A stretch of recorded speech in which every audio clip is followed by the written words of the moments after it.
So you want to make your cabinets look taller? Well, add some blocking. Show you the next step. Next, I added some 1x6 pine.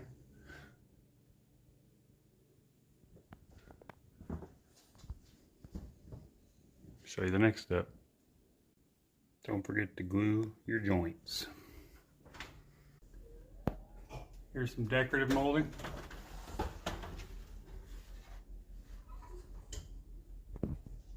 Now for the crown.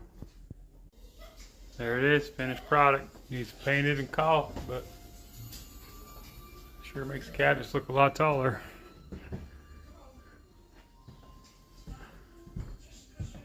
Just a little bit of finish work and call it good.